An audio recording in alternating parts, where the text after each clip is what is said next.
What's up, guys? I'm your host, Zone. That's my nigga though. What's up, guys? I'm your host, Zone. And it's y'all. What's up, guys? I'm your host, Zone. This your co-host, D. And welcome to the session. What happened to the motherfucking chairs? Yeah, man. But you know, listen, man. Man, what's up with this drink, though? You know what I'm talking about? Hey, man, this drink was made by the finest, man. You know what? It looked brown, right? Yeah. But it got white in it, man. It's a lovely drink. I don't know tea. It's sweet Raspberry sweet tea. I guess we would call this the Southern Belle.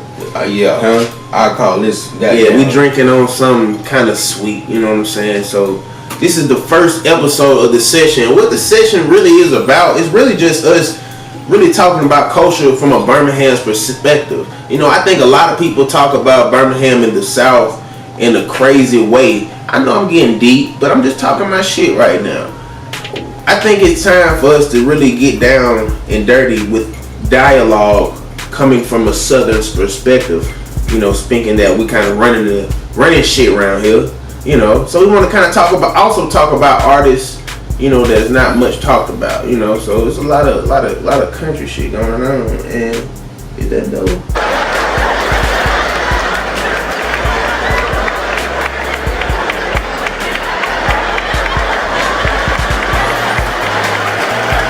Enough of that bullshit. Let's talk about Big K.R.I.T. Let's talk about Big K.R.I.T, man. He just came out with his new album. Forever is a mighty long time.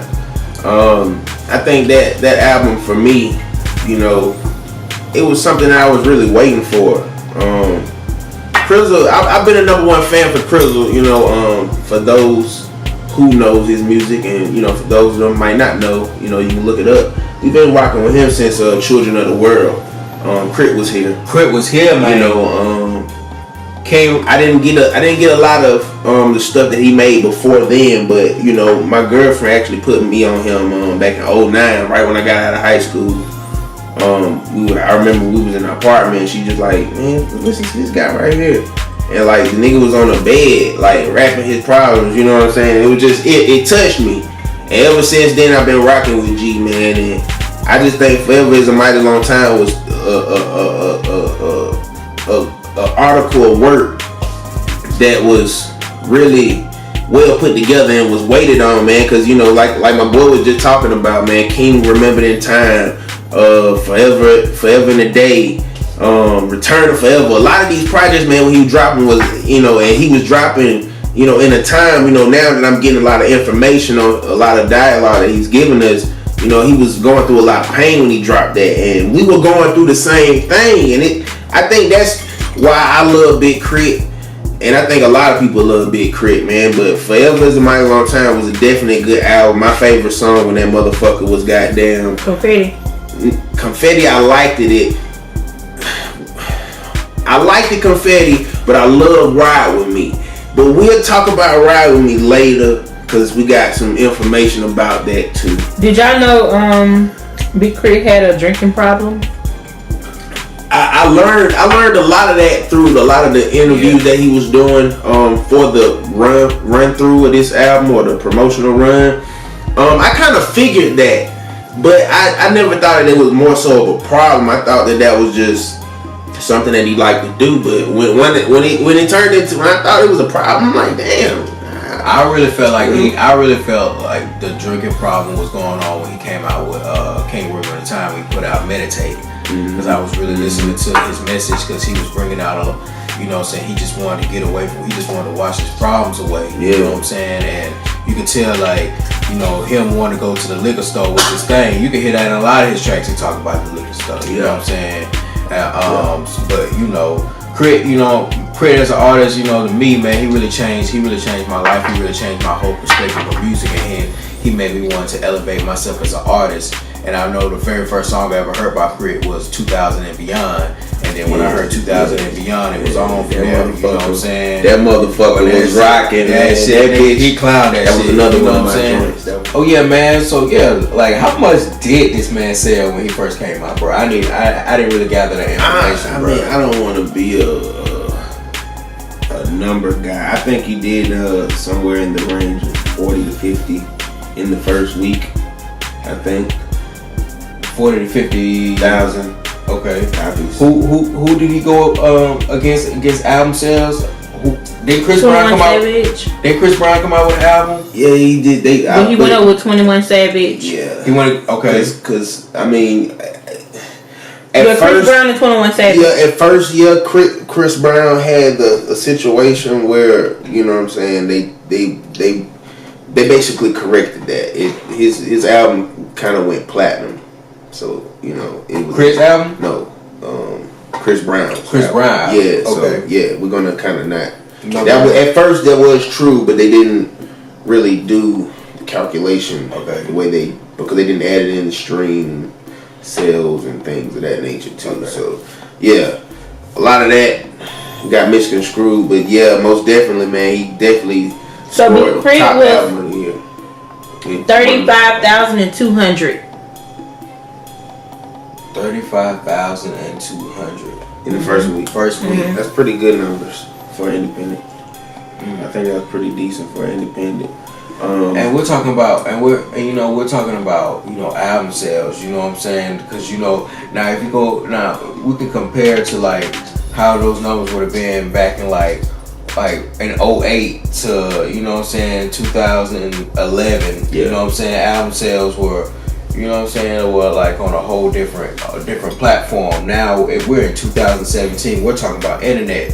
We're talking about internet streams. We're talking about YouTube. We're talking about SoundCloud. We're talking about Instagram. Yeah. We're talking about even people, and even Facebook is getting more attention because people are promoting themselves on Facebook. Because people who deal with their personal lives deal with Facebook. Okay, you know what I'm saying? And a lot of that's how a lot of these artists are reaching out to more the community, and we're seeing how and that's what I really do appreciate about K.R.I.T, that he appreciates his community, he appreciates his people who appreciate him, he loves his fans, and I realized that K.R.I.T got most of his clout during his shows, during his traveling, not so more so of these mainstream how people put how they think where he should be, but I think he's in his best position where artists where he feel like he understands himself, like this is where I belong. Yeah. You know what I'm saying? Another person that was up under K.R.I.T was Ty Dolla $igns for Beach House. So Ty Dolla $igns did a very great job as well. Oh yeah. Straight up Ty Dolla $ign has really been making some moves out here, man. Like straight up. I especially like that song with him with Wiz and 24 Hours, you know what I'm saying? That really did some numbers, you know what I'm saying? So shout out to 24 Hours, you know what I'm saying? And if anybody doesn't know, if anybody knows who this artist's name is, Made in Tokyo, you know what I'm saying? Or if people see Made in Taiyo, if you don't know what it really stands for, his name is really Made in Tokyo. Him and 24 Hours are brothers, and that's his protege, you know what I'm saying? So, Made in Tokyo is protege to 24 Hours because 24 Hours is big bro. So, you know what I'm saying? Just putting a little history out there for you guys. And shout out to DJ Mr. Marcus, you know what I'm saying? He put me on that knowledge, you know what I'm saying? I'm going to have to put that out there. Word up. Yeah, I didn't know that, man. Like, I ain't never really, I've heard of Made in Tokyo. I've heard of 24 Hours on because I watch festival listings. I've seen that name a few times. So shouts out to them. I haven't heard their music a lot. But yeah, man, I'm definitely gonna put in on that. Most definitely. Actually, Made in Tokyo has a song called Uber Everywhere. I heard that. I heard Made in Tokyo. Yeah. And that song, but I haven't heard the project and then 24 Hours. I haven't heard none of his music, so I didn't know the Big Brother thing. 24 Hours is real low key. Yeah, 24 Hours is a real low key artist. You know what I'm saying? He's the kind of artist like you just if you're really into music, you're just somebody you gotta pop in or you just know about. You know what I'm saying? He's real cool. Word up.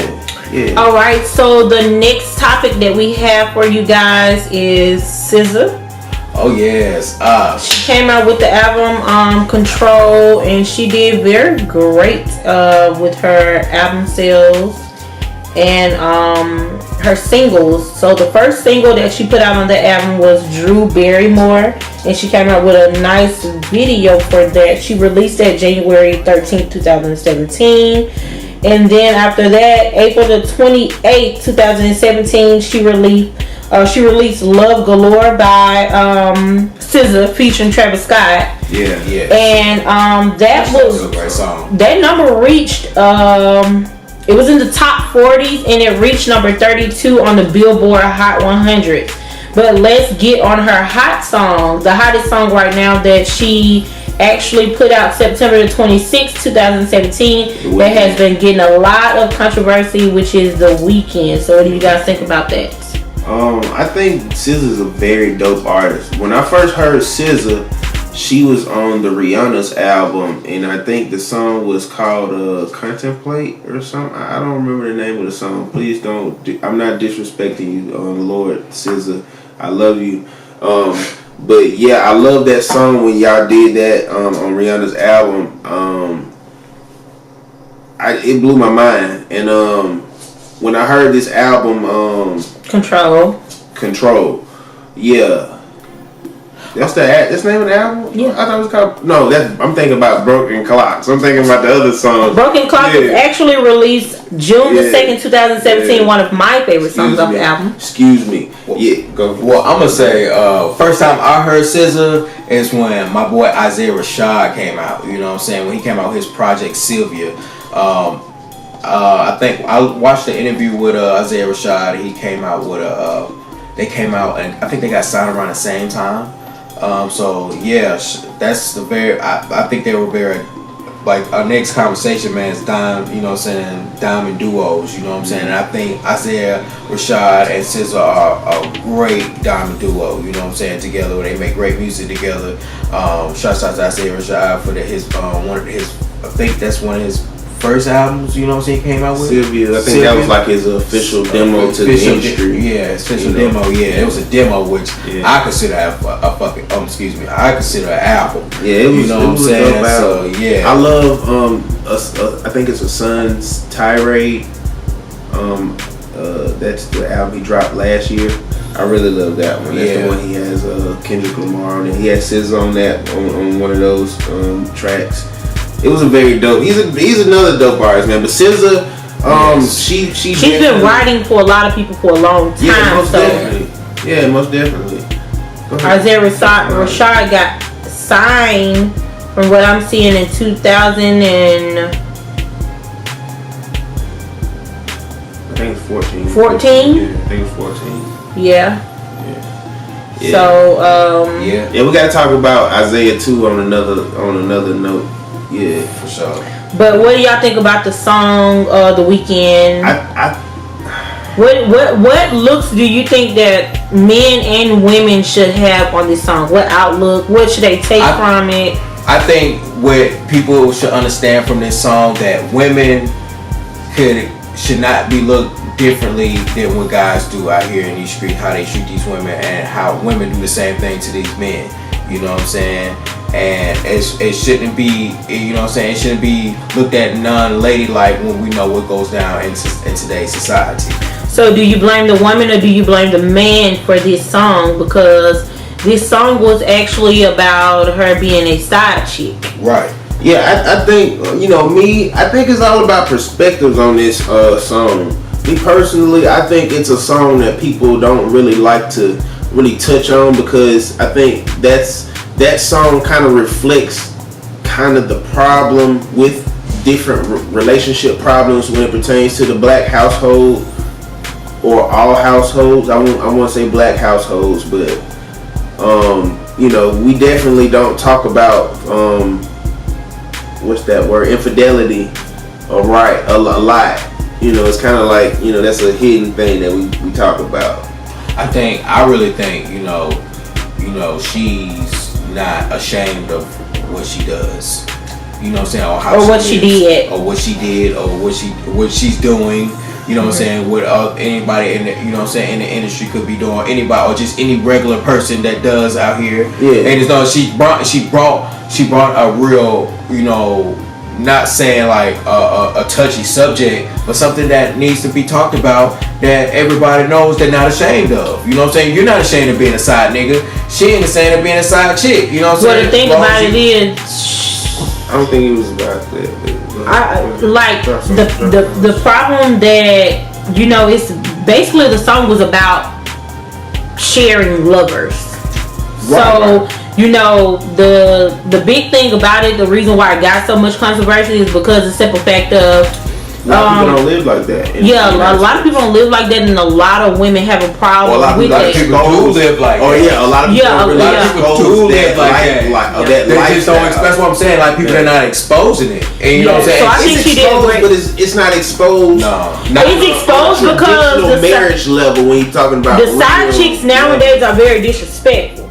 So it's very much well exposed because the simple fact of, you know, it's one of those things that it's like, if you don't do what I say, if you don't give me this money, if you don't do that, I will expose you to your wife. I will expose you to your girlfriend or whatever. So if you don't give me what I want, you don't get me right, you won't live. And that's how the side chicks is, so that's why it's exposed. But, you know, one thing about it, SZA was not happy about being in that category. You know, that things, because who wants to be the weekend when you want to be the whole month?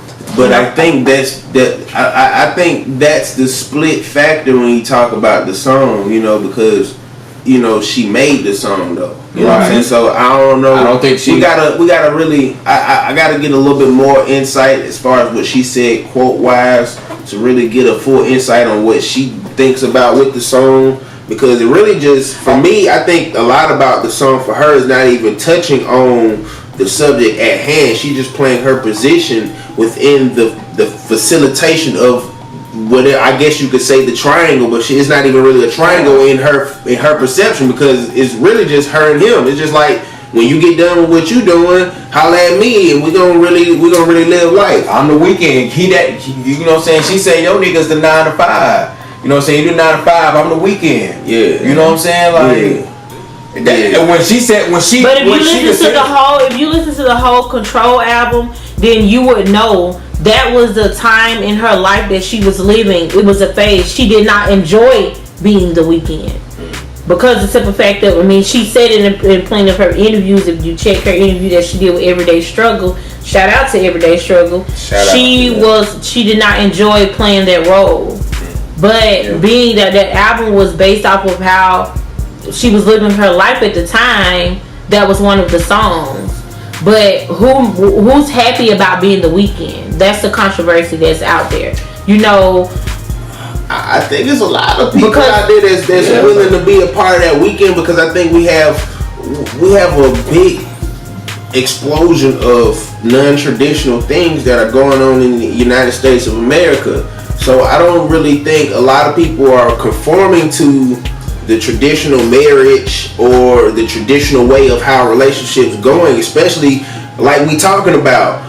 It's been kind of a thing ever since our grandparents, you know, like, I mean, not to shed much light on my family and that, but my grandmother and grandfather went through that, you know. But do you think that made the relationships with your family, with the women in your family, do you think that made that? Do you think that made it comfortable? Or do you think that it made it easy? Their life? Yeah. Do you think that it made it easy for the men in the family?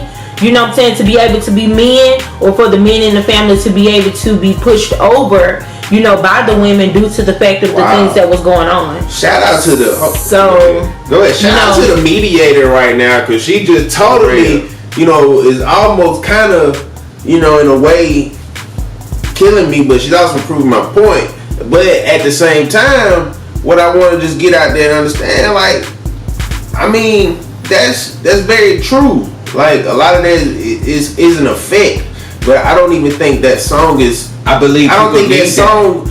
I think a lot of people are reading into that song a lot more, because that song kind of exploits the kind of the feelings that we feel about when you think about you're wondering whoever. Put it like this. You know? Put it like this. A lot of people gonna get it fucked up.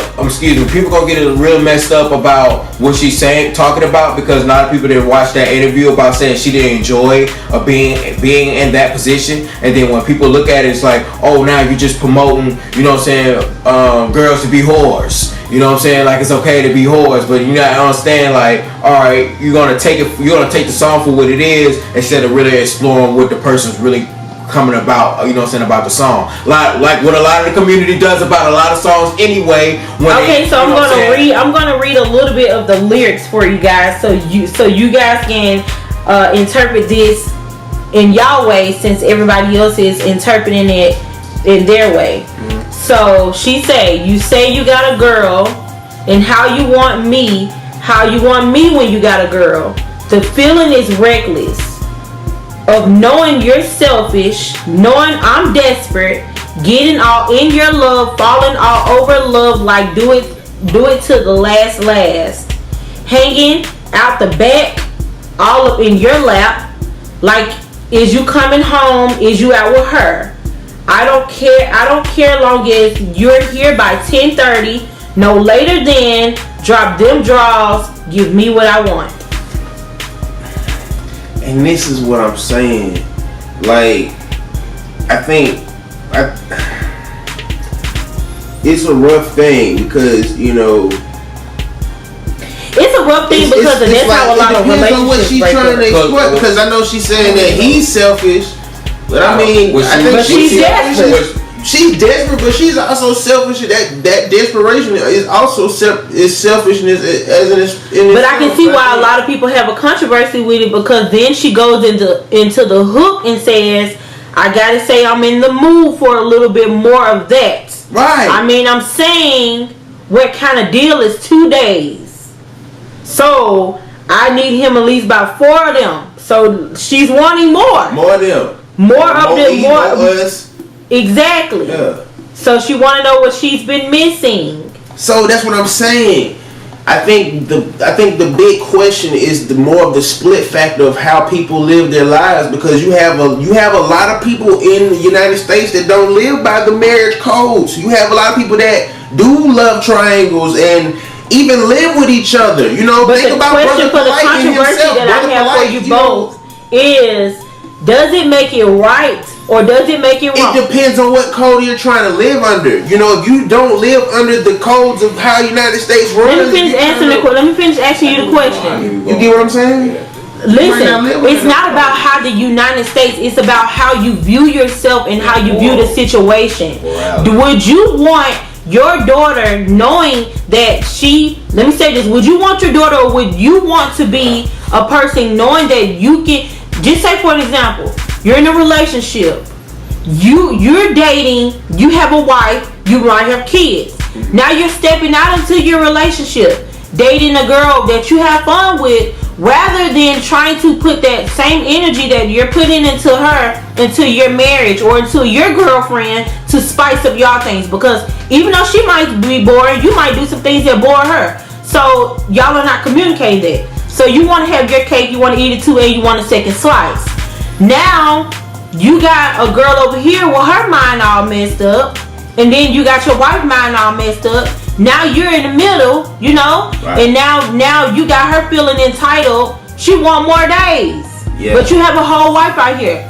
Do that make it right? Because if you're doing this with her, listen, if you're doing this with her, just imagine how she's doing this. So now you tapping into a whole nother level of goddamn STDs. Now you're tapping into something. So the question, because that's the controversy that the people, it looks on it. Does it make it right or does it make it wrong? Because no, everybody doesn't have to get married. And no, everybody doesn't have to stay in a relationship. But is it okay for you to have multiple sex partners and spreading those diseases? But again, I think a lot of people read a lot more into the song more than what it is, because you gotta think about it. That song is not really trying to educate when it pertains to the full picture. It's more so just talking about the moment. It's more so, that song is more so made of a moment versus, you know, you're talking about a timeline of things that can occur. I think within that relationship gap. I think she's talking about more than just a moment. Because you know what I'm saying, like, she want more. You know what I'm saying? Give me the more. She want more of that shit. She wasn't ashamed of not. You know what I'm saying? So who? But that's what I'm saying. Wanting more. She wanted. Who was wrong? I mean, I know the nigga wrong. You know what I'm saying? I mean, well, you can't say Well, I say both of them. Both of them wrong too. I say both of them because you're like, you know, the nigga got a girl.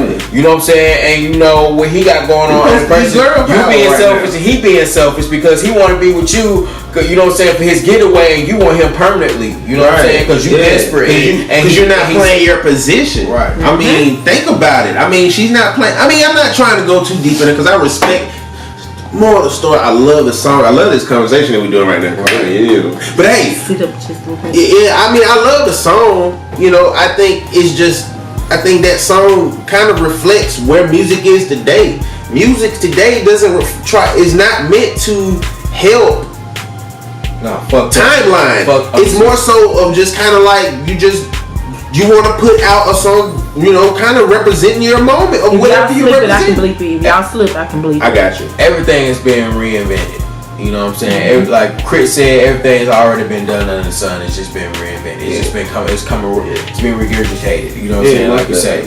But you know, and with SZA's situation is, you know what I'm saying? It's a little bit different. It kind of relates kind of how what Lauryn Hill went through with her triangle situation. You know what I'm saying? Because you know. X Factor and all that came out, you know what I'm saying, had a lot to do with, you know what I'm saying, and that expressed a lot of, and you can hear her like relief of when she put this song out, that she was glad that she I advise everyone should listen to the whole album, song by song. Oh, this is the album, because you don't want to be a late night in the early morning. Yeah, you know what that means. I think. If anybody see Marsha Ambrosia video, then you'll know what a late night in the early morning. Be a positive sign. Them positive signs and them negative signs. Which one are you? I think more of the story, like as far as SZA as an artist, because we kind of went, you know, that was a controversial thing, but that definitely bled way over into the music. Her album was dope. Me and my girlfriend actually went to Tennessee and me and my girlfriend went to Tennessee and you know, we was in a situation where I listened to a lot of music, man, and I'm not gonna even lie, I ran through the SZA album a couple times and he loved it. It was dope, so I fuck with it. You know what I'm saying? It definitely brought a perspective that we don't hear about a lot, and I think that's why the song and the album itself got a lot of great and mixed review, but a lot of review nonetheless. So speaking of great and mixed things, we're gonna tap into Kodak Black versus Young Boy, NBA Young Boy. Okay. So what do y'all think about the two artists right now, and what are they bringing to the table? I'm gonna go first. My brother kind of knows more about Kodak Black. I personally like Kodak Black more than NBA Young Boy. I love both of them. But I'm gonna go more on the perspective of NBA Shout out to Kodak, Nick. Since my boy knows a lot about Kodak. But shout out to Kodak too, man. I think Kodak is somewhat of the new age. He has potential to be the new age Pac. Is he using that? Not. Is he using that or not? That I think yet to be seen. But I put him like the new age Juvenile or something like that. You know what I'm saying? Because Juvenile went hard. Juvenile had his reign, and that's like how I'm not putting Kodak at no fucking Pop. You know what I'm saying? I mean, I'm just saying it's just different because we got streams. You know what I'm saying? And it's internet and all these. I'm just saying his movement. I'm just saying when you got to think about Pop when he. I mean, you're not talking about in your age. We're talking about new age. Yeah, you know what I'm saying? I mean, you wouldn't say he's Pac, but I know a lot of young niggas that really think he's the new Pac. I mean, and if you look at the numbers that he's putting up, he's putting Pac-like numbers up when it pertains to stream-wise. I mean, he's not putting up numbers when it pertains to sales, but you're talking about two different, you know, age. I'm not, but that's why I kind of regressed back and said the potential, because I don't think he's using what he's doing. I think a lot of the stuff, like when he dropped Institution and a lot of the stuff that he dropped new, I think he was definitely going to that.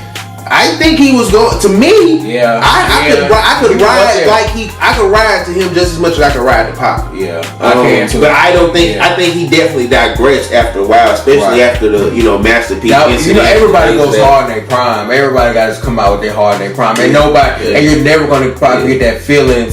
Most artists, you're never going to get that feeling when it came out in their prime. You know what I'm saying? And that's what a lot of people, you know what I'm saying, who love music and who love the artist when they first came out, they always want that first feeling. It's kind of like when you get your first, you know what I'm saying? You know. That's true. That's true. So one thing I have to say about this is, okay, so you got Kodak Black and NBA Youngboy. They're two different age.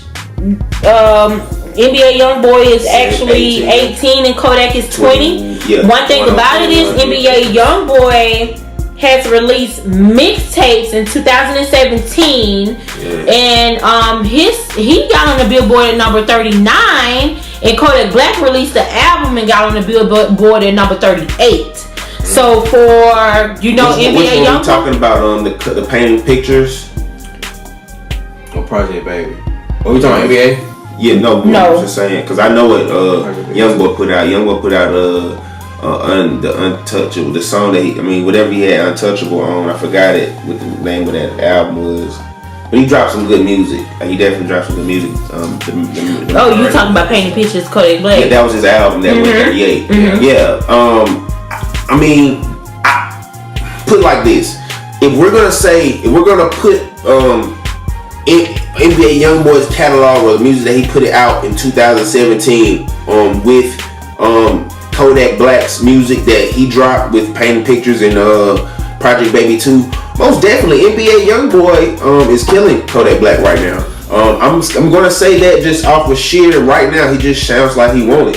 Kodak Black is kind of going really left for me. Kodak kind of sounds like he already got it, and he's just like. One thing about it is Kodak has gotten himself into so much trouble. He's making what we call fade in, fade out music or pass through music. He's just kind of going. He's doing kind of like what Lil Wayne doing almost. I love the music. By the way, I love the song that him and Lil Wayne done. By the way, have you heard that yet? I have not. Kodak Black and Lil Wayne did a song and this shit. It's called Codeine Dreams. Yeah, I was kind of with DJ Academics. I don't know. We want to hear a Codeine song with Lil Wayne right now in these times. You know, being he's having all these things on seizures.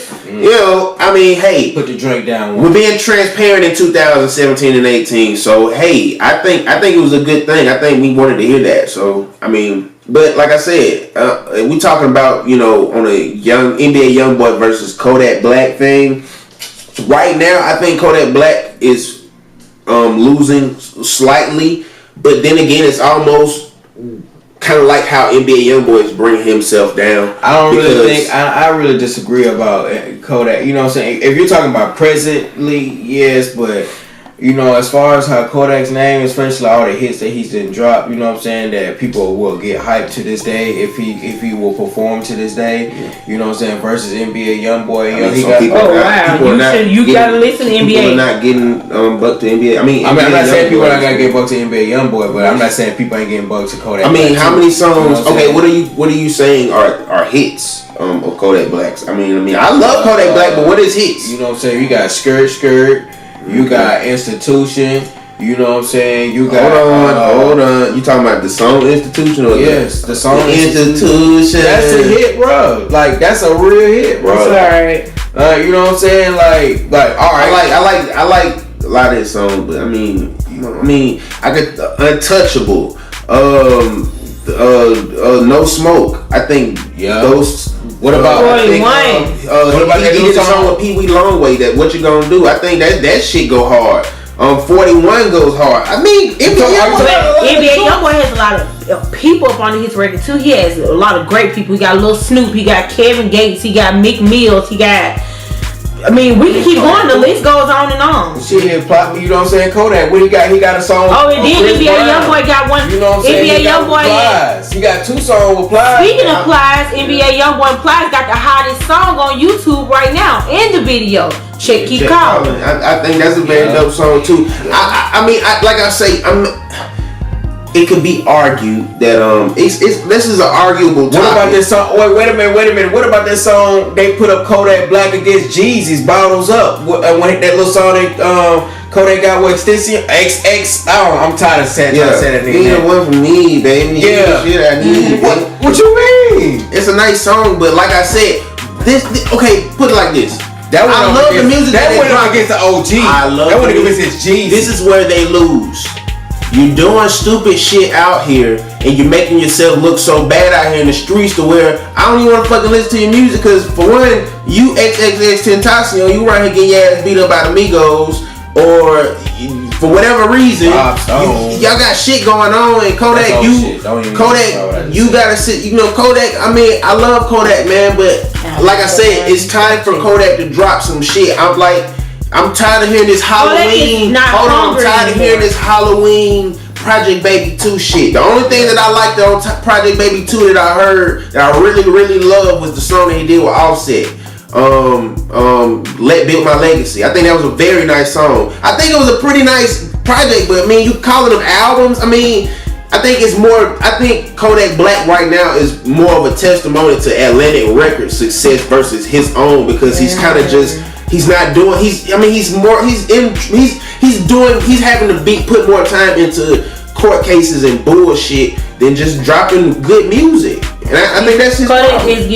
Kodak is, you know, both of them is getting into a lot of trouble, but Kodak is getting in too much legal trouble. Right, you know what I'm saying, for his and not following the right people's advice. Yes, I think he should really sit and enjoy his money that he's making and really. I think he made a he messed up when he got with Master P. That's why he didn't do his thing with Master P. Niggas no more because they don't want to listen. Yeah.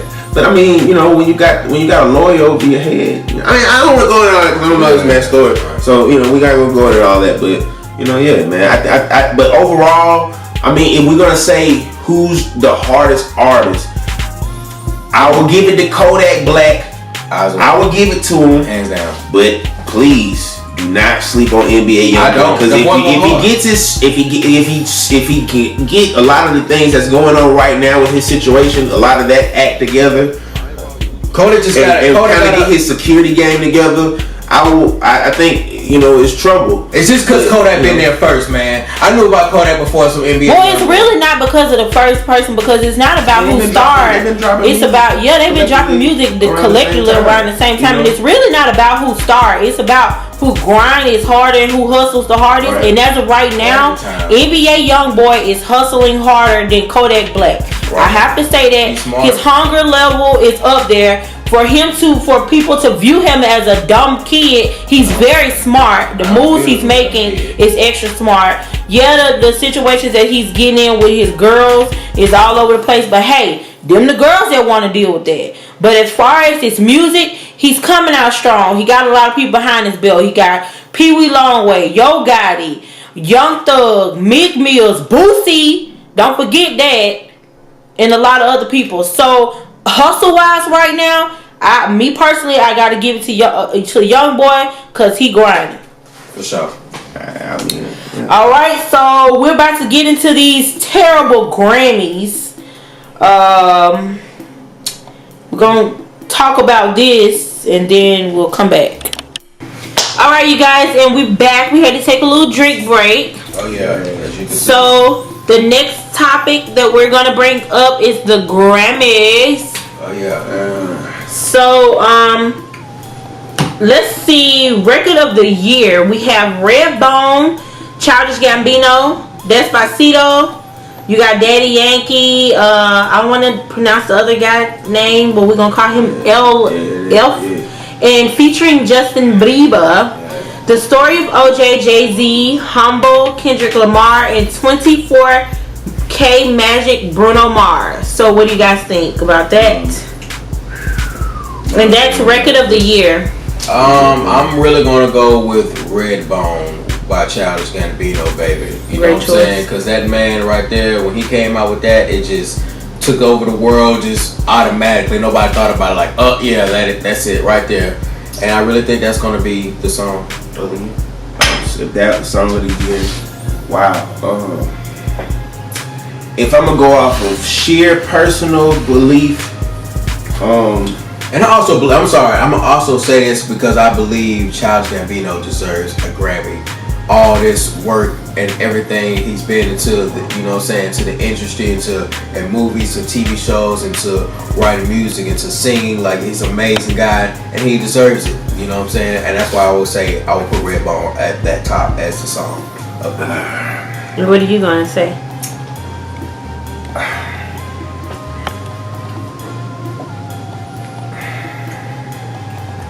it'll definitely be between those two songs. Well, excuse me, we didn't say two songs. Childish Gambino. If it was a personal thing for me, I would love for him to get it. But it's just hard for me to put that over Despacito. I mean, the damn song did 4.4 billion fucking views on YouTube. I mean, this fucking song is the epitome of fucking worldwide. I mean, you think about song of the year, you think about the song that's 4.4 billion fucking views. I can't argue that. You know what I'm saying? When you're talking about those numbers, I'm just talking about vibes. You know what I'm saying? I'm vibing with you. And that red bone. You know what I'm saying? Gambino definitely made the song to vibe to of the year. But if you're talking about just sheer the top song, I mean, fuck, man. I mean, I've never heard Despacito, but when I fucking seen the shit had 4.4 billion views, excuse the cuss, I'm sorry. When I seen it had 4.4 billion views, I'm like, but you know what's so popular about Redbone? Everybody takes a line from that song called "Stay Woke." Yeah. You know what I'm saying? And that's like the most popular phrase right now. You know what I'm saying? That's in these TV shows. You know what I'm saying? Yes, we could talk about, you know what I'm saying, those billion views right there. Yeah. But you know, and we're gonna talk about that song was in that movie Get Out. You know what I'm saying? That song did numbers too. So we want to talk about those ratings as well, as that song was like the intro of the movie. You know what I'm saying? So, you know. But do you also know that Get Out movie, he said that it was a joke? You know that, right? The new stuff that came out about that. I'm talking about the song that was, you know what I'm saying, that song was on that movie. You know what I'm saying? So. Yeah. But we kind of don't want to, you know, put that song with that movie anymore, being that the fact that it really wasn't about black and white people. He said it was a joke. That's what came out and said.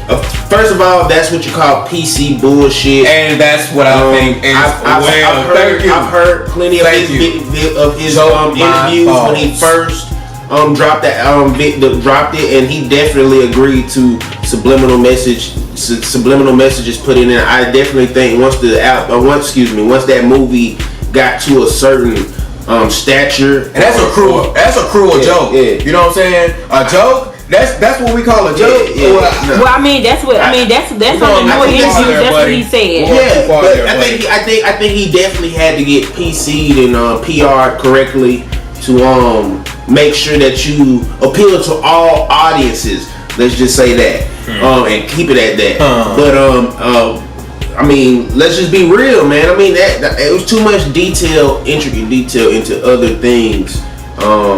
And I think outside sources helped with that as well. I don't think he was. I don't know if he had full intentions of having this kind of controversy after making it. But I think right now he's kind of in a position where he just want to get his money and make it to where he can make the next one. So I think that's why he kind of went with that PR role. But when he first dropped those interviews, he was definitely talking about motherfucking all kind of, you know, people, all kind of stuff. So you know. Alright, so the next topic will be album of the year. You have Awaken My Love, Childish Gambino, 444, Jay-Z, Damn, Kendrick Lamar, and 24K Magic, Bruno Mars. We're not going to put the other one in there because it's none of our concern. Pretty much. Let you go with that one. I mean, since I know Bruno Mars is such a big artist, that's gonna be looking like the winner to me. As much as I love Kendrick, Bruno, yes, I see you winning this award.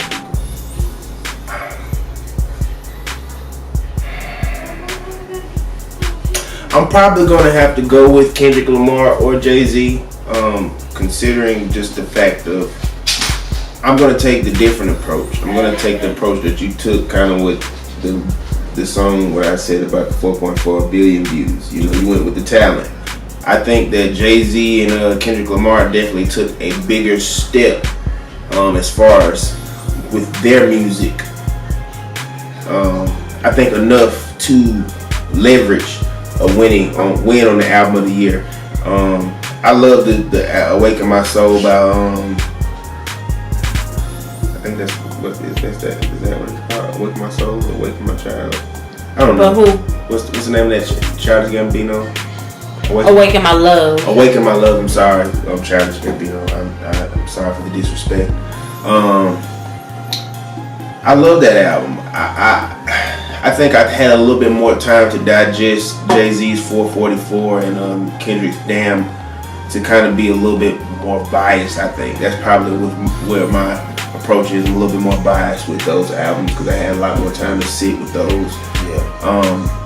Normally I would agree. I think if we're talking about the Grammys, the real Grammys, I think the politics. Yeah, the politics. I think political.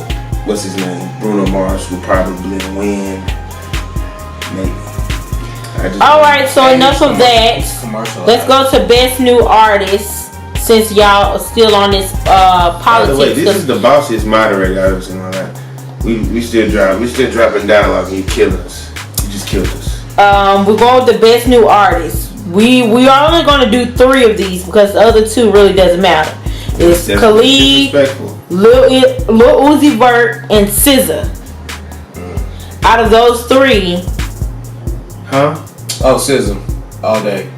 K.R.I.T. Okay. I thought you left. I'm gonna take that.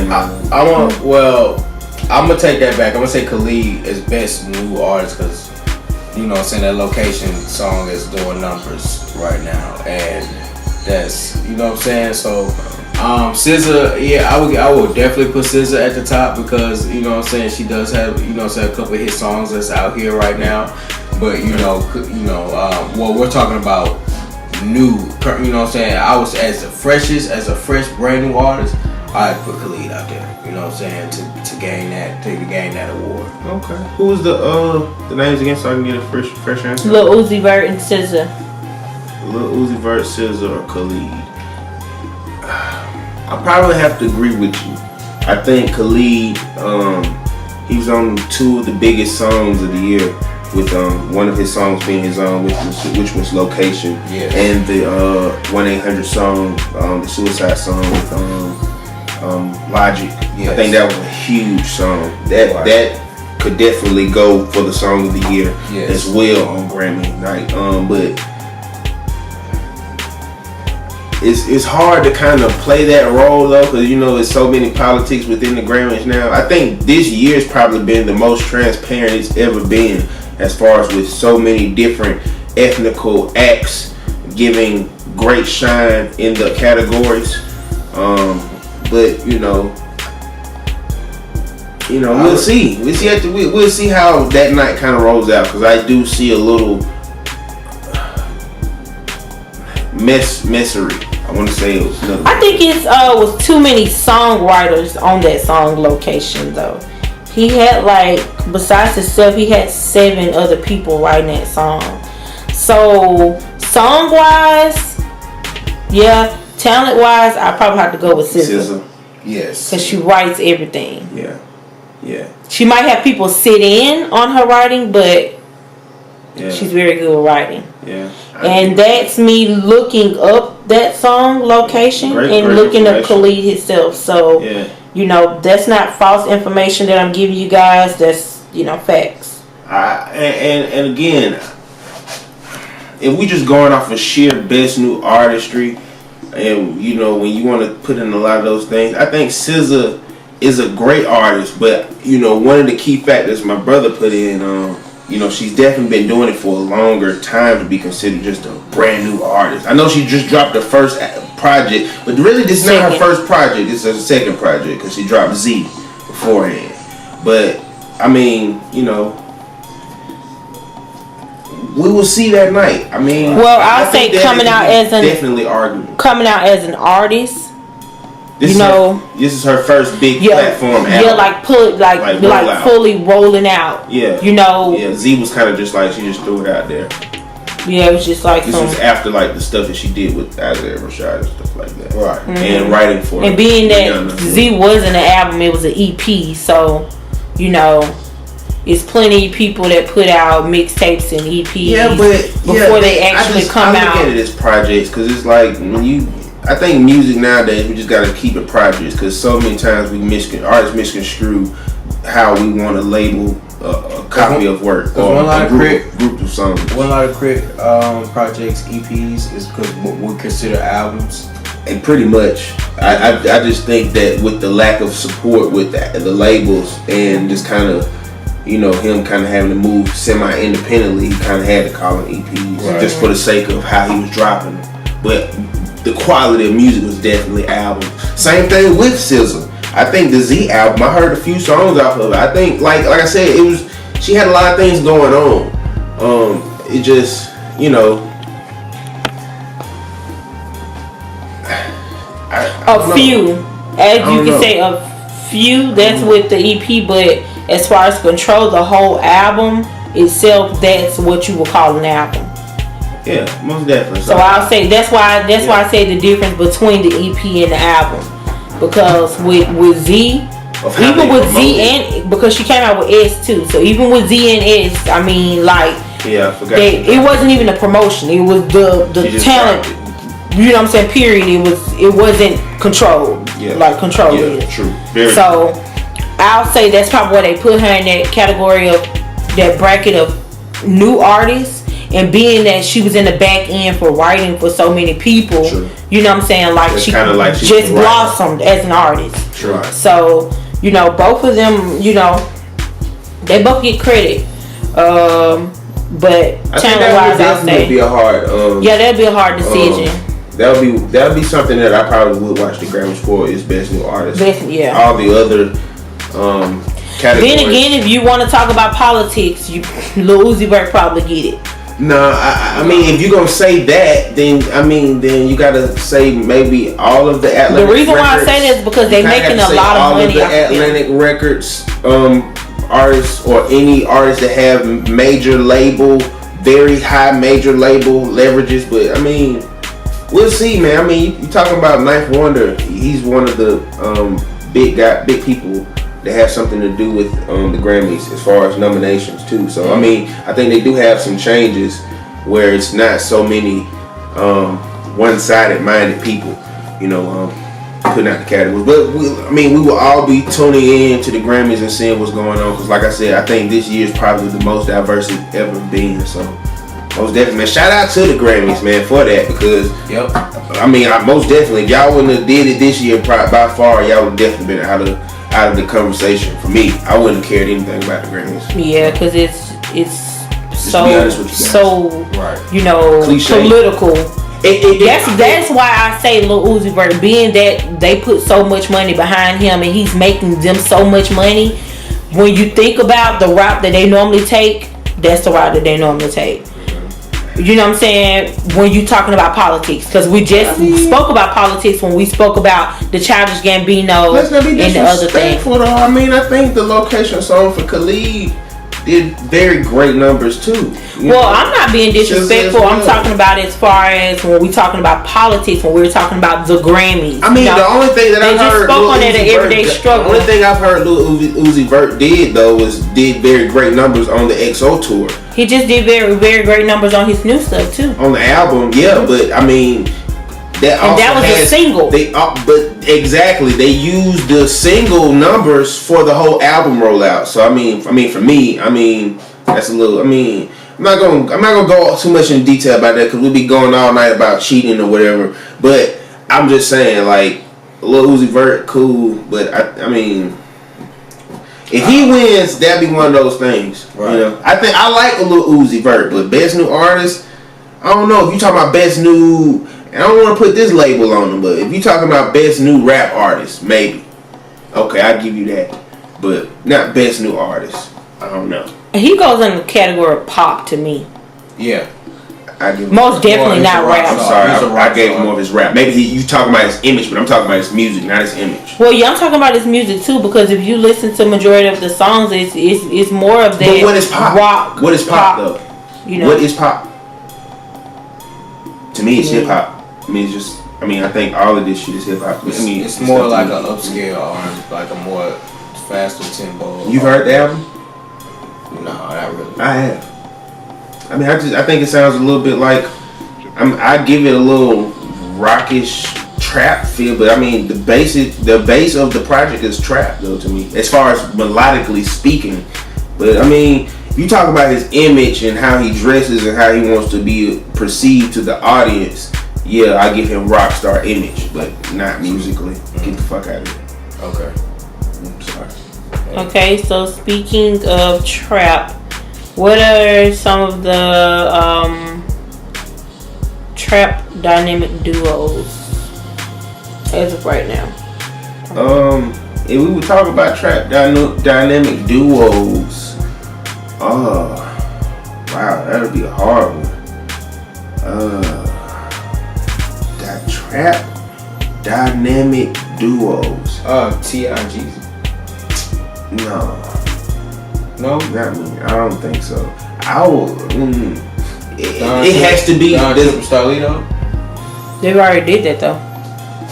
They'd be more of a Step duo Brothers. to me than Jeezy and T.I. simply because Jeezy and T.I. probably just put a couple songs out together. Yeah. I mean, but I would go with Gucci Mane and Rocco. wow, That's different, but that's I mean that's up Gucci there. Mane, Rocco. I mean, damn. I mean, I almost would say maybe Gucci and Yo Gotti. When that was pretty cool, but I mean, I don't know, cause I mean, like if you're talking about duos, we're talking about two artists. Gucci and Yo Gotti. So we're not talking about like a group and then the artist. We're talking No, about we're talking about two artists Two getting different together, making a hot song. Gucci. That's why I said Rocco and Gucci, because as of right now, you know, Rocco still has that sound, and You know what? If it would be my opinion, I would probably say right now, and they ain't made no music together right now, but man, I mean that album Young Thug and Rich Homie Quan put together, I mean, I just two artists putting music together collectively, I mean that was the best vibe I've ever heard on a project. I mean, to me, that's just to me. But I mean, Yo Gotti, I mean, you just talking about trap duos though. I mean, but if you talking about dynamic duos, I mean, that's a whole I nother. said trap dynamic duo. Yeah, trap dynamic. I mean, I don't know. I mean, maybe even UGK, he could probably put that in. That's a duo, you know what I'm saying? But I mean, would I put them in the trap music? I don't know, but I think they kind of birthed trap music to a degree. Their music, but I wouldn't categorize them in trap music, so that's why I'm not saying those guys. You gotta put 8-Ball MJG in that conversation too.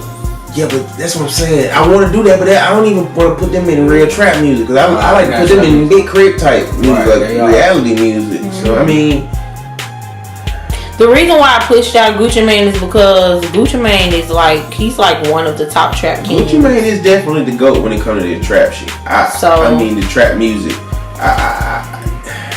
That's why I would kind of partner Gucci Mane with anybody, like you know what I'm saying. I would even partner Gucci Mane with Master P. Like that'd be a nice song. That would be a deadly song. That would be a great We album. can't forget T.I. started that trap music shit. No, don't Be disrespectful. But when he came out with trap music, like nigga, that's when that shit got hot. When he came out with trap music. No. Yeah, it did, like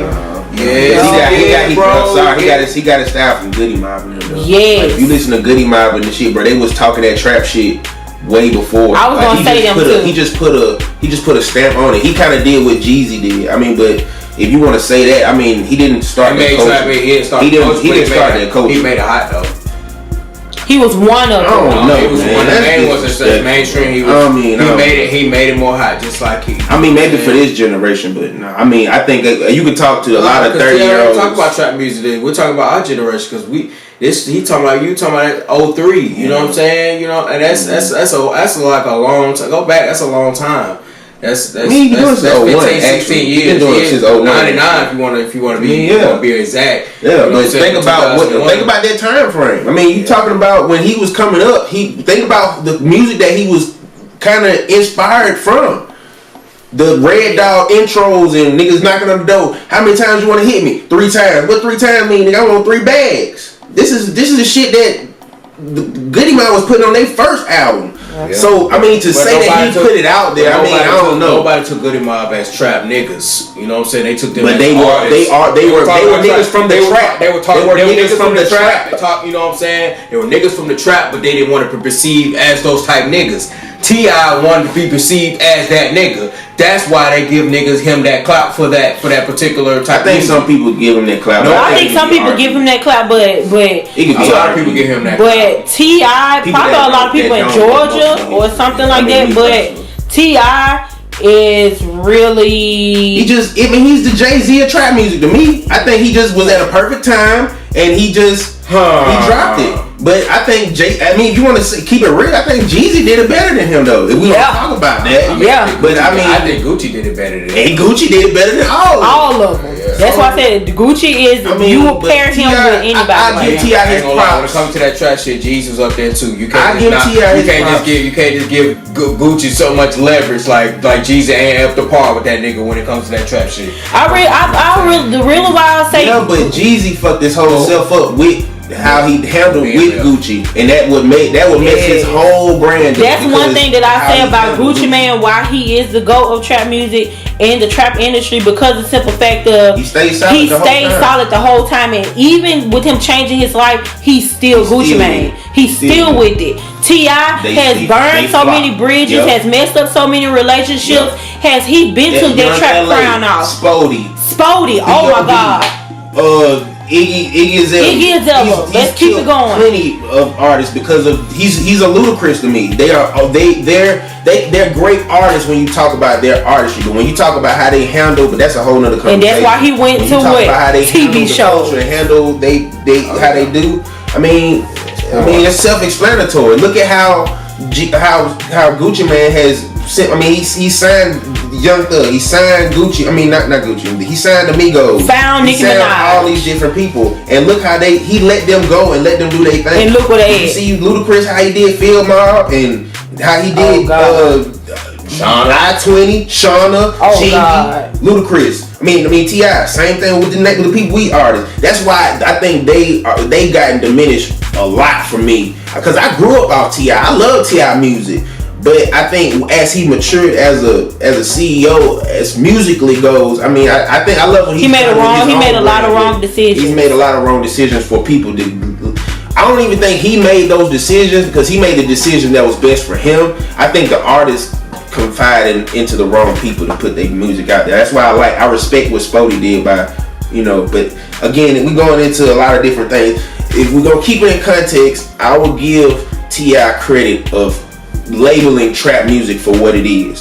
Do I think he invented trap music? No, because there were plenty of other artists that were dropping music way before him. UGK, I think, really started trap music, because them motherfuckers was what's the song with Pimp C song? I got a pocket full of stones. This was 94, 95, 93. So or UGK, or 3-6. Or 3-6. I think 3-6 in Memphis music reflects what Georgia does right now. But that's why I say I think they introduced that drug shit to the game. You know what I'm saying? The lean, the pills, and all that shit. That's when Lil Jon started getting hip to that shit. You feel what I'm saying? And then it just that's why I say I think Atlanta did what Atlanta does great. They branded well. That's why I think T.I. did. I think T.I. branded well when it became the trap music. Yeah. But let's keep it real. I don't think he invented it, man. No, I just listened to too much music. His start and his finish was way terrible. All right, let's cut that crossover. Boy. So guys, if you like this video, man, like it, share, subscribe it, all that, man.